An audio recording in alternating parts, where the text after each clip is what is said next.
Wait. Before we start, just want to make sure we're clear here.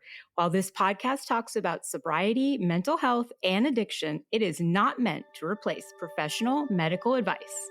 Welcome to Sisters in Sobriety. I'm Kathleen. And I'm Sonia. And we're ex-sisters-in-law, brought together in marriage and bonded through our sobriety journey. Join us as we talk sobriety, addiction, and everything in between. You're in for quite a ride. And our Substack is buzzing with amazing content, from creative mocktail recipes to insightful courses and reflective exercises. There is something for everyone. Don't miss out. It's a great way to add some extra joy and depth to your journey. Check it out. Welcome back to Sisters in Sobriety. Today we are honored to have Hadley Sorenson join us. She is a writer, a speaker, a sobriety advocate who is helping women redefine their relationship with alcohol in an empowering and stigma-free way. Hadley's journey to sobriety wasn't about hitting rock bottom. It was about recognizing that alcohol was no longer serving her, even when everything on the outside looked perfect. She challenges the outdated belief that you have to label yourself as an alcoholic to quit drinking, offering a fresh perspective for women who want to reclaim their clarity, confidence, and joy without waiting for things to fall apart. She is the author of The Dirty Truth on Social Drinking, where she takes a critical look at social drinking culture, particularly mommy wine culture, which normalizes alcohol as a coping mechanism for women. And she speaks candidly about the hidden ways alcohol can undermine our well-being, even when it's socially accepted. Welcome, Hadley. Thank you so much for having me. Thanks for that introduction. That was great. I was like, oh, I should take notes. We love a good introduction. Yeah. So can you tell us a little bit about your personal turning point in deciding to stop drinking? Yeah, absolutely. I was someone who always drank socially, right? What we think of as social drinking. And we put that label on it and we think, well, I'm a social drinker, so I can't possibly have a problem. Started back like so many of us did in high school, drinking sort of to fit in. I went to a big college with a really intense binge drinking culture. And that was how I learned to drink overboard, to excess, not every day, but when you did, it was sort of extreme and that was celebrated. And so then I went right from college, pretty quickly transitioned into the mommy wine culture, where again, we thought what we were doing was fine because now we were wearing nice clothes and we were sipping fancy wine and we were, now we were sitting around the cul-de-sac with our neighbors while we had the baby monitor so we could listen for the kids. And from the outside, like you said, I looked like I had my act together. I was successful. I was driven. But I always felt like something about my relationship with alcohol was really off. It felt really toxic. It didn't feel good. But because, we think that there's only these two categories of people, right? Either you're a raging alcoholic or you're a normal drinker. And because I didn't fall into one bucket, I felt like I had to be in the other. So I just had to keep going. I had to figure it out. And I just never felt good about it. I had so much shame tied to my drinking, so much regret, so much angst. It was really taking a toll on my mental health. And this went on for decades. And finally, it was in 2021 when it started to build, and some little events had sort of been accumulating that were kind of nudging me closer to kind of my end point. And I woke up one morning in the summer of 2021 with a hangover, and I decided it needed to be my last hangover. I was really sick and tired of feeling sick and tired and acting like I was somehow powerless, like it was inevitable, like I couldn't do anything about it. And I decided I was going to do something about it. And so that was indeed my last hangover 3.5 years ago. And I have not looked back. It wasn't always easy, but I stood very firm in my conviction that that was it for me. Something felt different, something fundamental sort of shifted in me. And I knew that that was the end. And, I had taken lots of other breaks over the years, lots of other, a month here, a few weeks there, but they were always driven by those moments where you wake up and you think, "Oh, I'm never drinking again," right? Because it was that Mhm. horrible hangover. But those breaks were always breaks. I knew that my goal was to go back to drinking. I was just trying to reset myself, um, so that I could be like a normal moderate drinker. Yeah. And that clearly never worked. So this time in 2021, it just felt everything about it felt different. I knew that this was it for me. So that's what, ultimately led me here to this point. And if you had told 4 years ago, Hadley, that she'd be speaking about sobriety on podcasts and written a book, I mean, she would never have believed you. Oh, I hear that. So this is something I wish I knew like 10 years ago, which is what are those little red flags that made you think probably over the year or two before you quit drinking, like something is off? What were those red flags? Yeah, wow. Well, let's just say that I was a master at ignoring red flags. I mean, I started paying attention to them probably in the 2 years leading up to when I quit, but they had been there. Let's be clear. Mhm. They had been flying in the wind for decades. The first was that I was a blackout drinker. Nothing Mhm. about that is normal. Nothing about it is normal. That in and of itself should be a huge red flag. But I ignored it for so long. Another red flag was that I constantly felt ashamed. I had so much shame that I stuffed really deep down inside, where shame Mhm. loves to live, Yeah. about my drinking. Another red flag was the fact that I was always trying to make a change and I couldn't. I was always making these promises to myself, like, "Oh, Monday is a fresh start. I'm going to drink less," or "I'm not going to black out anymore." The fact that I was always grappling with the idea of moderation, but could never get there. I could never Mhm. make a shift. I mean, all of these things are red flags. Some of them for gray area drinking, some of them for, beyond. I just was an expert at burying my head in the sand and ignoring it. The fact that my mental health was suffering, that was one of the things in the 2 years leading up to when I quit. That was the red flag that I really started to pay attention to that I'd been ignoring for so long. Hey, these depressive episodes that happen after a Mhm. hangover, they're very directly tied to your drinking. So that was one of the big things that I started noticing, paying more attention to, and acknowledging instead of hiding from it. Those are just a few. Yeah. What Yeah, I relate to some of those for sure. I really do, those small red flags. What does rock bottom really mean? And why do you think it's a myth that you have to hit it to quit?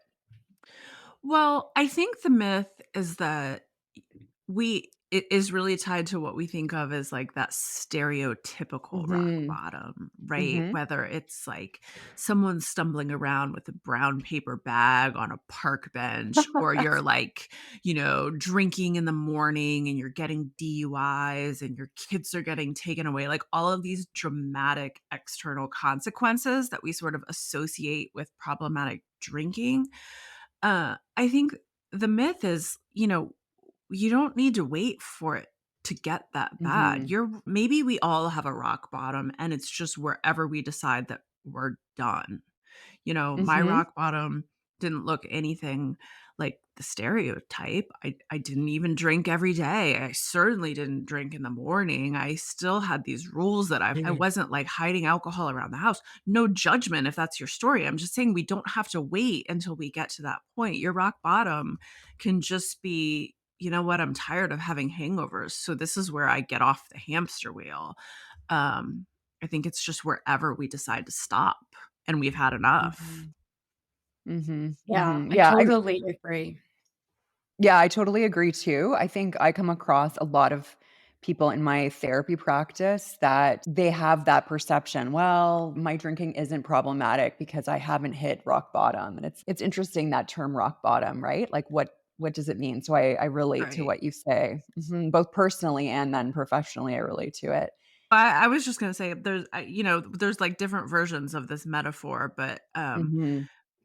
but it's like if you were cooking and your pan caught on fire, you would put the lid over the pan or you would put it in the sink and you would put that fire out. You wouldn't throw up your hands and say, "Oh my gosh, well, the house is on fire now," and just wait for it to spread to the Right. curtains and take the whole that house down. You don't if something feels problematic, address it. Don't wait for the whole house to burn down.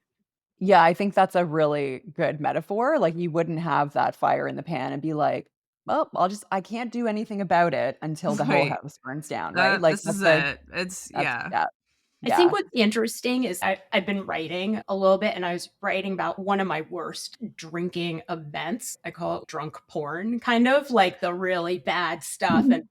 And so it happened like a year before I quit, right? The day I quit, yeah, I had a bad hangover, but I think the shame over those bigger events, I remember drinking the next night after like I mean it wasn't that dramatic. I mean, I just woke up on the bathroom floor and had vomited and wasn't sure if it was like blood or red wine, but I drank that next night, right? And so it shocks me still that, yeah, I think I was so ashamed that it took another year of hangovers to quit. Mhm, And so was that the rock bottom? I don't know. mhm. Yeah. Yeah, that's interesting. I had sort of a similar experience. It was a surprise party I threw for my husband in 2019. So, 2 years before I quit. That was kind of the first wake up call that Yeah. nudged me closer. And that was an extreme one. It was really bad. And then the hangover that prompted me to call it quits was nothing to write home about. It Yeah. was just a little day drinking that left me with a Yep. sour stomach and the chills. Yeah. Mhm. Hadley, how do you think we untangle drinking from our identity when it's so embedded in our social lives? That is such a good question, and that's one that was tough for me because I had really made my love of wine like a pillar of my Yeah. identity, Yeah. and I was on social media as a health and fitness coach spreading all of the tacky, icky wine culture stuff. Like my whole shtick was I was this wine loving mom of boys. Like you could have balance. You could be fit and healthy and still love your wine. And Mhm. here's how I balance it all. Uh and so when I quit, it was like, who who am I if I take out that wine stuff?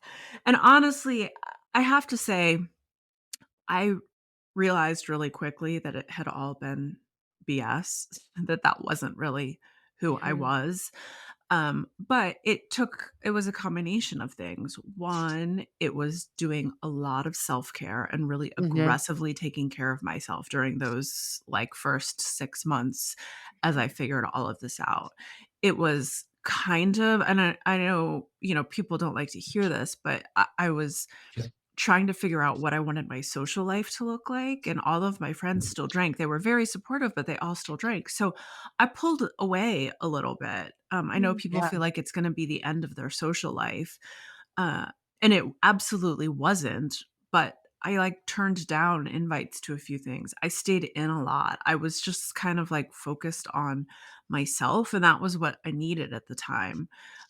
Even though like it's scary to say no and to stop going out and to do things because we think, oh, this is it. This is the end. I'm going to be a hermit. I'm going to lose all my friends. Mhm. Um, that's that's not the case. So it was self-care. It was kind of redefining what I wanted to my social life to look like. It was then I was kind of aggressive about planning things with my friends that didn't revolve around alcohol Yeah. so we Uh-huh. could do things that, and they were so open to it. So, I don't go out at night much anymore, but I meet friends for coffee every week. We go for walks. Mhm. I have tons of friends that I meet and we go for walks, or we play pickleball, or we go to coffee, we go to lunch. Um and our relationships feel, like, deeper and more fulfilling, and if everybody's going out for wine on Saturday night and I choose not to go, I don't really feel like Yeah. I'm missing anything. So, Right. it was a process of that, of the self-care, of really kind of looking inward and for me, it was learning to appreciate myself as the introvert that I am instead of continuing to use alcohol to force myself to be an extrovert and do things I don't really Yeah. enjoy doing. Mhm. But I slowly started to, you know, untangle that thread of, like, my wine loving persona and realize that I hadn't needed that all along. Mhm. But it takes time, it takes work. It's not an overnight kind of thing. But really, I can tell anyone that for sure your drinking is, like, the least interesting thing Mhm. about you. So even when we think that that's an important part of who we are, I promise it's not. And so, Yeah. Hadley, I think some of us go from identifying as like fun, like wine girl, to then really getting deep into sobriety and really taking on this. I identify as an alcoholic, but you don't necessarily go for that label. Can you tell me just a little bit about how you navigate that? Yeah, I mean, nothing about that label resonated with me or Mhm. worked for me. And I think for people that it does, and that is an important part of their journey, identifying as an alcoholic and all of the things that go along with that, I think that's awesome. My only point is there are no rules to this. We get to Mhm. do this in whatever way feels right to me. I don't Mhm. have to call myself an alcoholic for my journey to be valid. I don't just nothing about that label feels right for me. So I don't use it. And Mhm. I don't think that I have to. I do think being sober can be a big part of our identity, and Mhm. that's fine, but again, you get to make the own rules. I would say for me, I think people think that I, like, live and breathe sobriety and it's this huge part of my Mhm. life. Well, it just happens to be the part that I talk about publicly on Instagram in my book, day to day. Mhm. It's not something that I really even think about anymore. And again, I qualify this. I was very much a gray area drinker, right? There are Mhm. people who need to work a program every day and really be it, you know, again, alcohol use disorder is a spectrum. And depending on where you fell on that spectrum, the journey is going to look different for you. But we don't have to label ourselves or put ourselves into any certain category in order to be successful. You know, people trolls on Instagram all the time will tell me that I am never gonna this is never gonna stick because I don't go to AA or because I don't call myself an alcoholic or whatever. I have no problem with any of those Yeah. labels, programs. Yeah. It's whatever works for you. Mhm. Yeah, we I think we would I don't wanna speak for you, Sonia, but I think we would share the same sentiment, like, we have nothing against 12-step programs at all, Mhm. like, not Yeah. at all. However, neither of us, that's not how we got sober. So, But I we know that agree though with Hadley that when you are not in 12 step and you are talking about sobriety publicly, there is definitely the yes. potential for backlash from Yeah. people that think that that's the only way to get sober. And for some people, it is. Mhm. Yeah. Well, and I think for so long, it was the only path to sobriety that anyone knew or Yes. had anyone had ever Yes. heard of, right? And, you know, and that being said, AA, 12-step programs, all of that, they get plenty of publicity, right? Or Yeah. publicity is probably not the right word, but I think it's important that more of us are talking about the other paths so more people know that that exists because I think that whole idea turns a lot of people off or keeps them stuck. It did for me for a long time because I thought, well, you only quit drinking if you hit that stereotypical rock bottom and the only way to do it is to call yourself an alcoholic and go to AA. And that didn't Mhm. feel right to me at all. I was like, I might only drink once a week. Like, this doesn't make sense. I'm not an alcoholic. So that, held me off for a long time from making a change because that was all I knew. That was all I'd heard of. Yeah. Yeah, that makes sense. And what do you think, Hadley, was the biggest unexpected benefit of going alcohol free? Uh, it's hard to pick. I would say it would be sort of the peace that comes along with it. It's just the sense of, I don't know how to describe it. If you were someone who drank like, we did, there's this all constant sense of chaos Mhm. and upheaval and unpredictability. Every night I would go out, you never knew which version of Hadley was going to end the night. And then how was I going to feel for the next day, for the next week? And then the shame and the regret and wondering what I said and what I did. And it was just this constant like churning. And when I removed all of that, it was like, just this sense of peace. That and the confidence, the new level of confidence that was so unexpected and I didn't even realize I had been missing. Just keeping those promises to myself, Mhm. living into that, like being the person that I knew I was meant to be instead of always fighting with, sort of what alcohol turned me into. And the two just didn't reconcile. And it just so much unexpected confidence grew out of the whole process. That was really sort of surprising. Mm, that's a good one. That's a Yeah, good one. that is a good one. Hadley, how can we reframe quitting as an act of self-care and not of deprivation? And I am still guilty some days of saying, I don't drink, I don't smoke, like somebody just let me eat sugar or whatever. I say it to Kathleen all the time. I'm just like, just give me my piece of cake. Okay. How Right. many things can I quit I doing at deserve this point? something. Yeah. Yes, and so to me that does say something, right? That I'm like just deep down suggesting it is an act of deprivation. Well, I think we're all kind of moving in the right direction in that regard, in recognizing more publicly, there's been more focus recently on the fact that alcohol is a group 1 carcinogen that directly Mhm. causes 7 types of cancer at least. It's a toxin. It's poison. It has this effect on our mental health. It has this effect on our gut. For women in middle age, the effect on our hormones and all of this.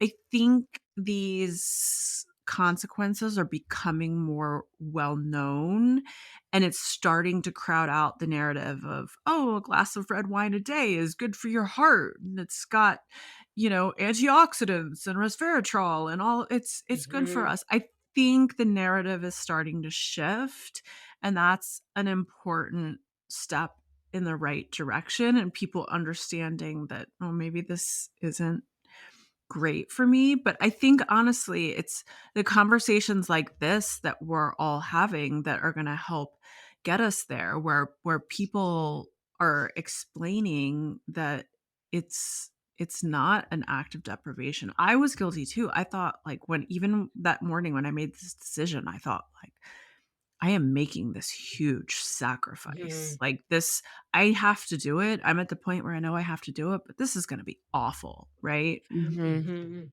But I very quickly started to realize that it felt like the opposite of that. It felt like a gift.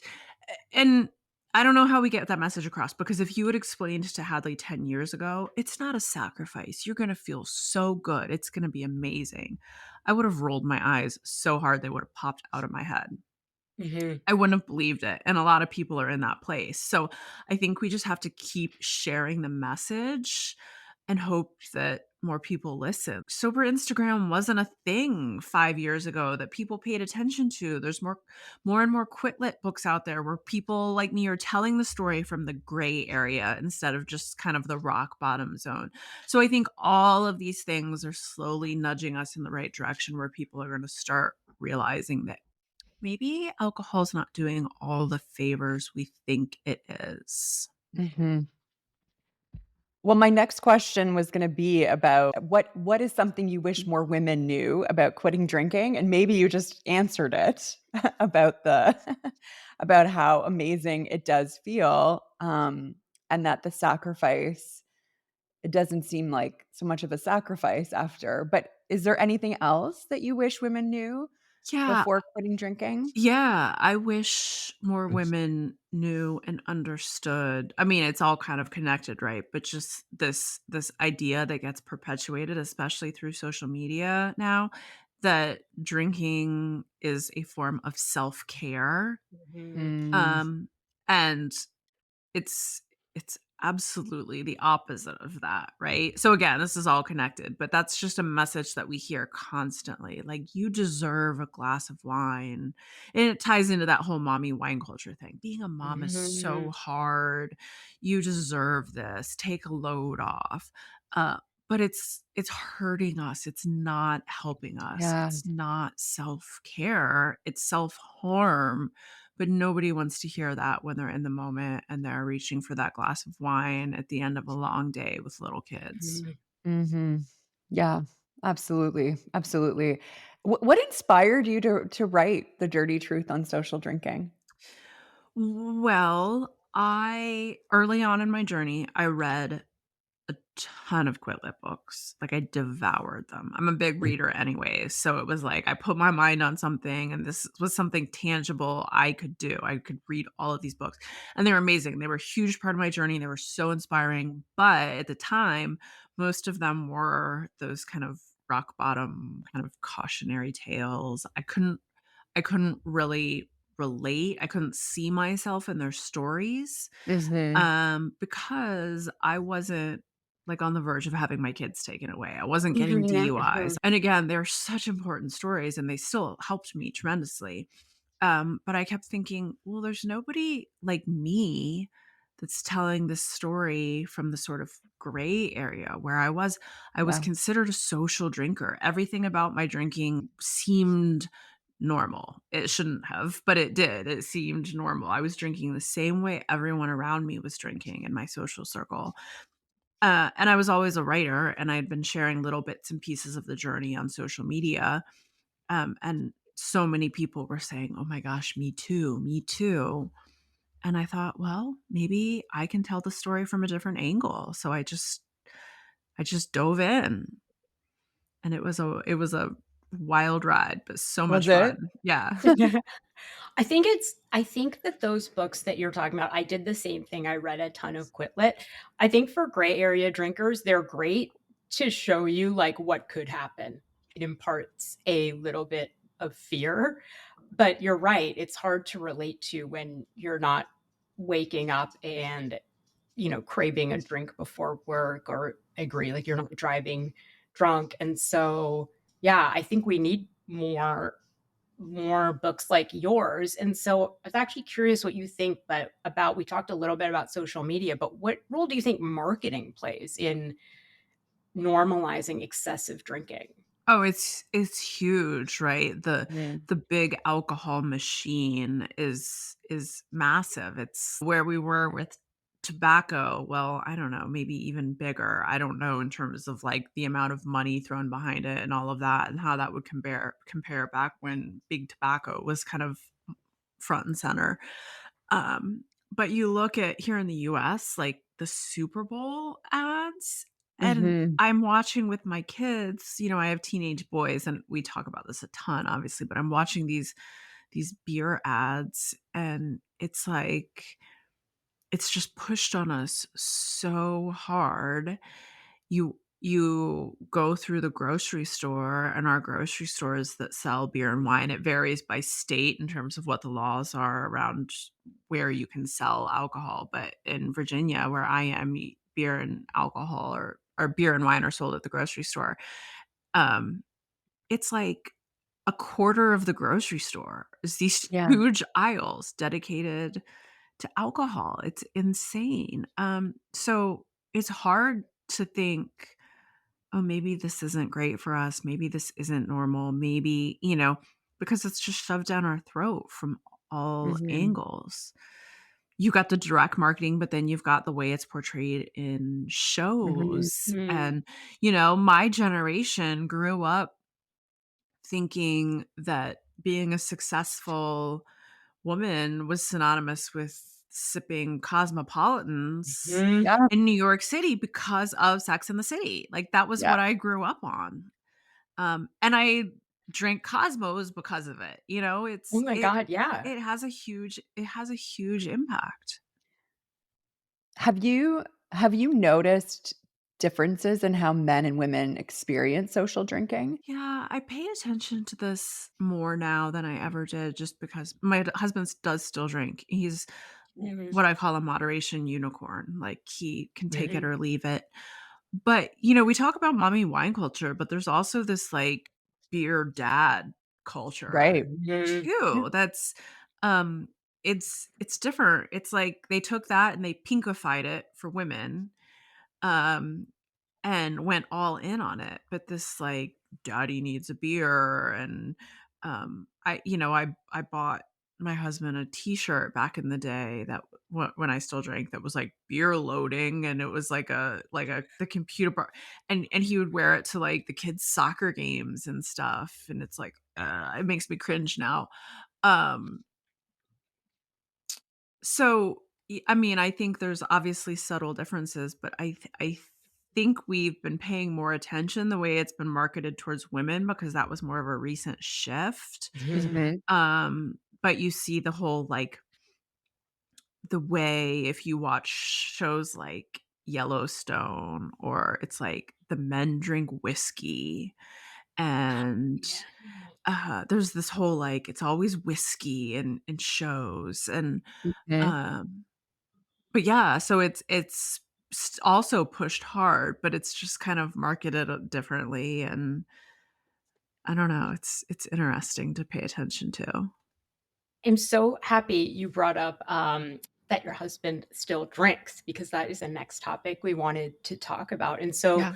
what was his reaction when you first told him you were not gonna drink anymore, or did you even tell him to begin with? Yeah, he was a little bit surprised only because no one in my life knew that I struggled with this. I kept it so private, and again, because my drinking looked normal from the outside, Mhm.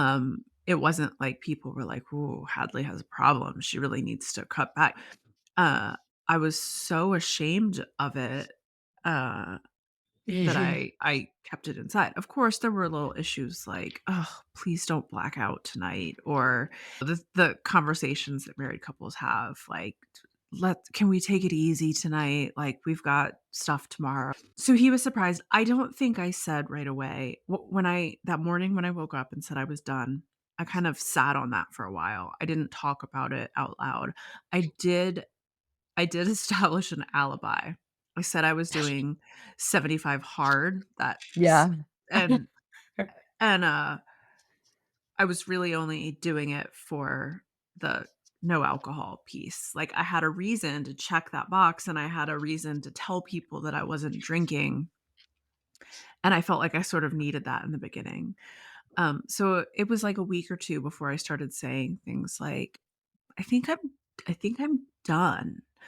And I know people say we don't talk about forever. You don't have to say you're done drinking forever and just worry about the next day. But I knew that in my heart that this was it for Mhm. me. But I was just afraid to say that because I had all those scary thoughts like, what if he doesn't believe me? Or what if I fail and then I look stupid? Or that kind of stuff. So I very slowly started opening up about how I'd been feeling and how my drinking made me feel and why I was done. And he was kind of shocked, like, I can't believe you didn't tell me this. You've been Mhm. feeling this way? Like, I can't believe I didn't know. But he was incredibly supportive and has been ever since. That is good. That is good that he was supportive. That's really Yeah. good. Yeah, of Yeah. course. Because it seems like common sense, but But it's not. it's not It's not always yeah. commonplace. Yeah. It's not always commonplace. What do you think some of the biggest challenges what are some of the biggest challenges that couples face when one partner quits drinking? Well, I think, there were definitely still challenges, and part of it was because drinking had been our thing. Mhm. Like, Mhm. we live in Virginia wine country. That's what people do for everything is we go to wineries. For it's somebody's birthday, you rent a limo, you do a winery tour, um and just drinking was always, let's go have a glass of wine, or let's open a bottle tonight after the kids go to bed, or let's go get drinks. So all of a sudden it's like, wait, how does this work? And you have to sort of Mhm. reestablish those habits and patterns. And that takes time, but it also takes a lot of communication, just like with most things in relationships. And I think people struggle with that. And it's setting boundaries, right? That was important for me. That was something I had to figure out. Like, Mhm. if you want to, I didn't feel like I can't have any alcohol in the house. It all has to be gone, and Mhm. you can't drink in front of me. If I had said those things, I feel Mhm. confident that he would have supported me, but I didn't feel that way. But I did say, "Please just don't drink red wine," because Mhm. Yes. that was, like, my thing, and I was like, That'll be hard for me if you, like, open a bottle of red and are sipping while we're, like, having dinner or watching a movie. You wanna have bourbon, I don't care." Yep. And then it was things like, "Okay, if we have date night, can you not, like, have 3 cocktails and be, like, buzzed and Mhm. annoying? Because that's not gonna resonate with me anymore," and then you're Yeah. not really, like, connecting. So you sort of figure those boundaries out as you go. Like, I really don't wanna have to, um, buy you alcohol. Can you buy your own alcohol? Yeah. But then over time, it was like, "Okay, well, I'm at Costco and you need a case of beer for the lake house. Like, this is silly. Like, I'm not gonna make you come back for it. I'll just buy," So again, those things like Yeah. shift over time, but you have to talk about it and you have to, um, you have to figure it out as you go, and you have to be willing to communicate. I remember one time after we were hanging out with all our neighbors outside one evening, um, and the next morning, the big tumbler he uses for his bourbon and Coke was sitting in the sink, and I was like, "Oh, no, you gotta take care of that. Mhm. I can't smell that. Like, just no, Mhm. don't please Mhm. don't leave that for me." So it's things like that you kinda figure out as you go. But I think it's different because depending on, again, what your relationship with alcohol was like, you might be someone that's like, "I can't have any alcohol in the house. Yeah. Mhm. I can't be around people that are drinking. I can't go to a bar. I can't," and all of that is fine, and it might change with time or it might not, but you have to talk about those boundaries. Yeah. How have his drinking patterns changed, do you think, since you quit, or have they? Um, I was thinking about this recently, and I think he's always been a very moderate, take it or leave it drinker, but I think he drinks less because I think a lot of times I was the instigator. You Mhm. know, it was like Yeah. Friday night, "Well, let's open a bottle of wine, let's have a drink, let's," Yeah. and now that I'm not, it's just I think it's not as appealing for him, or where we would go out to dinner and we would order a bottle of wine and we would finish it. Now he might order one cocktail and that's it. So I think it's naturally sort of shifted. But I know that's kind of unique to our scenario because he was so moderate to begin with. I hear from lots of women who that's not the case. Their husbands are heavy drinkers and they really struggle with that. So I know it can be a really tough challenge. Mhm. Kathleen, what Yeah. do you, as a couples therapist, Yeah, I'd be what do you interested. yeah, I'm curious what you think about it. I think it really depends on well, so, to back up, I'm like, "How do I wanna answer this?" I view like, if someone has problematic drinking in the relationship, I actually view it like there's a third person in the relationship. Mm, So, it's that impactful. It can be that impactful, and I'm yeah. not talking about, like, brown bag, like, DUI, although that can be, but I'm just talking about if someone is going to drink for comfort and they're not reaching out to their spouse, they're reaching out to a bottle, it's like there's a third person in the marriage. So, it really depends on It really depends on the level of drinking, the what's behind the drinking. So my partner, he is able to moderate, but he now drinks very little because of his own journey. But it was problematic. For example, he used to have like wine out, and I just Mhm. didn't like it because it wasn't that I wanted to drink. It was more it didn't embody my values. And so I'm Mhm. often talking to clients about, okay, as a couple, do you have shared values? Mhm. And if one person is out on benders every other week, and then one person is like, I really want to take care of my body, I really don't want to have this relationship with alcohol anymore, those are very different values. Yeah. So that's when it Yeah, can become, well, it can become problematic in that way. And then I see couples where they both drink and and basically they drink to excess, both of them, and that Mhm, just mhm. perpetuates it again and again and again. Yeah, I'll say I don't know if anyone else watched Muslim Matchmaker, on No, Hulu, can't no, I No. did not.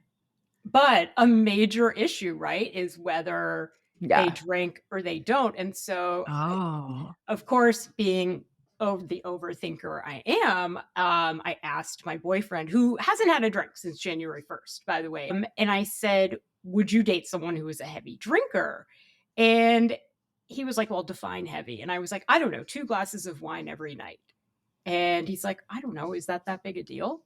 And I guess he's right. Is it? I guess it depends, right? What you're using it for. But what I said back to him was, to me, it's a values slash lifestyle Yeah. issue, that if you're coming home and having 2 glasses of wine, I feel like there's some disconnect between who we are as Yeah. people. Why do you need that? What job are you Mhm. looking to it to do for Yeah. you? Mhm. Mhm. Yeah, exactly. And I think, when I met my partner 5 years ago, he was a much heavier drinker than he is now. He definitely would come home, crack open the bottle of wine. His, like, wine glass was filled up to the top, and that's how he relaxed, and he does not do that anymore. He drinks non-alcoholic beer when he's socializing because he, like, wants to still go out with the guys and do that sort of thing. Yeah. But now he has occasionally a glass of wine purely for enjoyment, and it's not filled up to the brim Hmm. because he just feels so much better Yeah. physically. He's like, "Why would I go back to it when I just feel so much better?" And that sort of leads me into the next section that we're gonna talk about, which is the physical benefits. So, as a lifelong runner, Hadley, how has sobriety impacted your physical performance? So much. I noticed a Mm. difference in my running almost right away Wow. because when you're pushing through 10-mile runs on Saturday morning with a hangover and you're Ugh. dehydrated, like, it's awful. So as an endurance runner, we're literally used to pushing our bodies to the extreme, and you have this sort of mentality, I can get through anything. And that would include being dehydrated on a long run because it's on the Mhm. calendar, so you gotta do it, but you feel miserable, and I certainly wasn't doing my body any favors. I Yeah. wasn't improving my performance. I was surviving those runs, and then my body was, like, fighting to recover, not just from the run, but from the hangover, and so I was really, like, shooting myself in the foot as I went. So I noticed a difference right away in that you feel better running when you're, 1, getting quality sleep, which happens after you quit drinking Mhm. because Mhm. sleep is a huge part of your fitness performance. So it was just everything was feeding into it. So I just felt over time, you start to notice the benefits compounding. Like, I noticed little things right away, like oh, well, this long weekend run is a lot better when I haven't been drinking all week and I'm fighting those cumulative hangovers. But then over time, it was just starting to feel more healthy in general. Just everything starts to feel better. I also kind of overlaying this, I had a bunch of health issues that I had sort of ignored because honestly, it was Mm, hard to tease out the symptoms when I was hungover every weekend. I had some major gut issues and thyroid really? problems that were flaring and were probably exacerbated by the drinking. And once I quit drinking, they all kind of rose to the surface and I was able to address them. And so that took, I mean, it was like a year of working with a special doctor to figure out the gut issues and all of that. So I was sort of in this place where I was like fluctuating. Like I felt better, but I was also kinda sick, and so I was trying to figure that out, and I knew that I w I wouldn't have been able to address the health stuff if I was still drinking. I wouldn't have been able to figure out what was going on, and so that in and of itself was a big benefit because I was finally able to really feel better. But it wasn't a quick process. And everybody's always like, "Oh, did you lose a bunch of weight? Did you?" I was like, no, actually, I gained 30 pounds because I had thyroid stuff and gut stuff and all of this that I was Mm, figuring yeah. out. But it was kind of a long process. But yeah, I feel so much stronger as a runner. I feel as someone who as a fitness coach and a runner talked this big game about being healthy and self-care and all of this stuff for so long while also drinking and feeling like crap regularly. It was like, "Oh, this is what feeling healthy really this is what it really feels like. This is what it's supposed to feel like." Yeah, I strongly encourage people to take even a break from drinking to see if it resolves some of their medical issues. It was the same with me. I had asthma and really severe food allergies. And when I quit drinking, all of a sudden, I don't think I've used my inhaler in maybe a couple of years. And yeah, my food allergies are really easy to The deal with now. inflammation, right? It must Yeah. Yeah. be, yeah. It Mhm. must be the yeah, because my esophagus was inflamed, and if you think about it, I was, like, pouring poison Yeah, down my yeah. esophagus, and I kept going to get these endoscopies, and, uh, it's amazing that you'll convince yourself of that Right. these things aren't related, and drinking is one cause of esophageal cancer and Yes, it certainly of, is. like, Yeah. oral cancers, and so, and then there was a period in there where I was drinking and smoking cigarettes in like my 20s, where was when it actually got really exacerbated. And so, yeah. But Hadley, so did you really lean into exercise then as a coping mechanism as you were reducing alcohol? And how do you talk to your clients too about that? I d I did lean into exercise. It was an important part of my sort of self-care routine. I would say it didn't look that different from the outside because I'd always been a runner. I'd always been really into fitness. The difference was I felt a shift because instead of running and working out to sort of punish my body and sweat out the wine and to Yeah. make up for the calories and all of this, it was like all of that was suddenly off the table. Now I could just run and exercise because I loved it and because Mhm. I was like honoring my body. I was taking care of it. I wasn't punishing it anymore. So that shift felt really important. The one other thing I did sort of add in when I quit drinking was a lot of walking outside. So in addition to running, I because I don't run every day. And so on the days that I don't run, I realized that I was hardly getting any steps in because Mhm. I would lift weights for an hour or something in the morning and then I was just sitting behind my desk all day. And so I found that walking outside was like therapy for me. I just felt like all of a sudden in sobriety, like I connected with nature more. I wanted to be outside. I wanted to go hiking. I needed sunshine. Like I craved it. So that's something that stuck. And I walk a ton now. And in this weather, it like kills me. I'll still walk on the treadmill on days that I don't run, but I'm like, oh, I need to be outside, even if it's cold. It just something Yeah. about the fresh air is really healing. Kathleen. Walking pad. Oh, I I just know. I just got a walking pad, Oh, did you? and I love it because it was the same way that I noticed that I wasn't closing the activity rings necessarily on my watch on days when I didn't do cardio. And so, the walking pad it's so fun because you can move it around unlike a treadmill. So Yeah, you can just like roll it to anywhere in your house. And that's like you could even like, awesome. yeah, so like on a nice day, you could roll it onto your deck if you don't feel like going for a walk. And so, and it's just like there. So I am going to recommend a walking pad.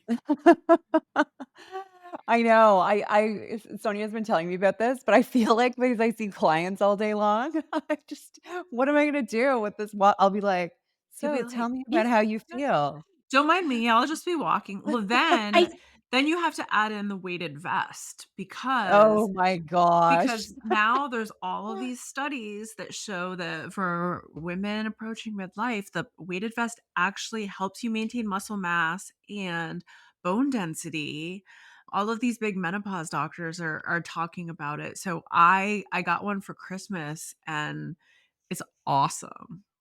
Okay, I have ankle weights. I have these cute pink ankle weights, but you're okay, weighted vest is the new thing. I'm always Yeah. like 3 steps It's behind. Like I always would something, right? I mean, at the very least, it increases your, like, caloric burn, you're working harder. yeah. Um, I was at Kathleen's house on Friday and I was like so proud of myself that I'm reducing my dairy. And I was like, guess what? I'm drinking oat milk. And she's like, literally the worst one you could drink. She's like the highest like glycemic and I was like, I was so happy that I had cut out like this piece of dairy from my life. And she was just like shaking her head. And then I went out to lunch with my friend and I was like, guess what? I've been drinking oat milk. And she was just like, it's hard to keep No. up with all it's the hard to rules, keep up. right? Yeah, you should have seen the look on her face with the oat milk. That's funny, that makes me laugh. How do you think that someone could integrate fitness more into their journey towards sobriety? I think that movement helps Mhm. 100%. I mean, that's just a fact. Moving your body helps with lots of things, but a lot of the issues that we turn to alcohol for, right? Like Mhm. stress and anxiety and all of these things, exercise is going to help with, right? It boosts your mood, it improves your mental health. So honestly, what I always say is like not everybody is interested in quitting drinking and running their first marathon or like embracing CrossFit, or you don't have to do something extreme. Mhm. Just like we were saying, just start going for a walk. Start with a 10-minute stroll, but moving your body in some way is going to help.